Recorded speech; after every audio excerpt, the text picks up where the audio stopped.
Mark Rogers TV, the voice of college football, breaking down the Buckeyes. We've got Steve Hellwagon on the line from Bucknuts. It's 247 Sports platform for Ohio State athletics. Of course, lock it in right here at Mark Rogers TV, the voice of college football, for the very best in discussion, debate, and analysis from the best in bloggers, broadcasters, and writers in the industry. You can support the channel by grabbing the Amazon link below and doing your Amazon shopping using that link. Doesn't cost you a penny. Just use the link and help build the channel. Steve, how you doing today? I'm doing great, Mark. What's going on? Well, Ohio State's lost a couple quarterbacks. That's been the focus of our conversations for the last few months, and now they've got one coming in from Kentucky. I am very familiar with the name because he was fairly highly thought of coming out of high school, went to Kentucky, was expected to win the job there. Never happened. Didn't end up throwing his first passes in Lexington until this past fall, and they were basically in mop-up duty. So we got Gunnar Hoak coming to Ohio State, a native Ohioan. Yeah, his dad was a walk-on at Ohio State. His uncle, Fred Puggich, was a longtime assistant coach and a former player there. His cousin, Fred Puggich Jr., was a player for the Buckeyes in the early 2000s as well. So there are some family ties. He's said that he was born at Ohio State University Medical Center, which is just a few hundred yards from the stadium. And, of course, from Dublin-Kaufman High School, a school that sent a number of guys to Ohio State in the past, including Jake Stoneburner, Mike Adams in particular, guys from Dublin-Kaufman who signed to play at Ohio State. And so Gunnar Hoak, as you mentioned, went to Kentucky, redshirted a year, did not play as a redshirt freshman. And then as a third-year sophomore this past year, he got into a few games. He was battling last spring for the starting job. I believe the other player's name was Wilson, who ended up being their starter, I guess, at Kentucky. And there were some instances in the season where Hoak actually got in there and got to play.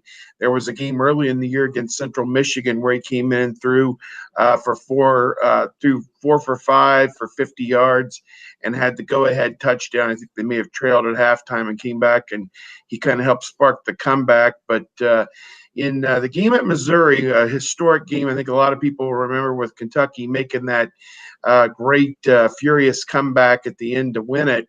He got a chance to play. Danny Clark got a chance to play, and Wilson as well. And ultimately it was Wilson who led the team on the comeback victory. And that kind of solidified things in terms of him as the starter the rest of the season. So Hoak was relegated to the bench. And as I understand it, talking to people at Kentucky, when Matthew Baldwin's name went into the transfer portal for Ohio State, the Buckeyes were kind of left exposed a little bit with a lack of depth at the quarterback position. It was at that moment when Hoak decided he wanted to put his name into the transfer portal for the express purpose of transferring to Ohio State. Had this opportunity not arisen, it's possible, I suppose, he'd still be at Kentucky.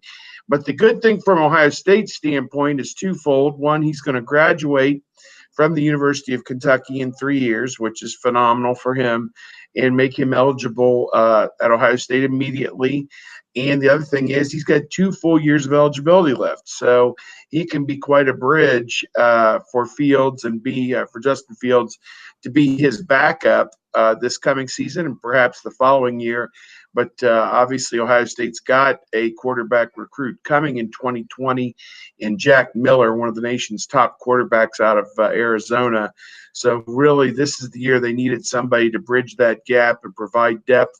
They have Chris Chuganoff, the former West Virginia quarterback, in there as well. He'll be a senior.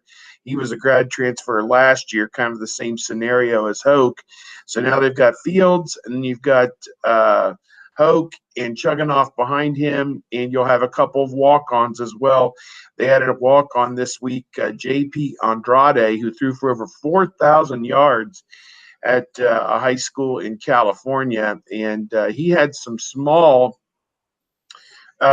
school offers, I think South Alabama, maybe a couple 1AA or FCS schools had offered him, but he did not sign this past winter, and now he too will be coming to Ohio State in 2019. So they've kind of put a Band-Aid on the situation, for lack of a better term, by bringing in a few more guys.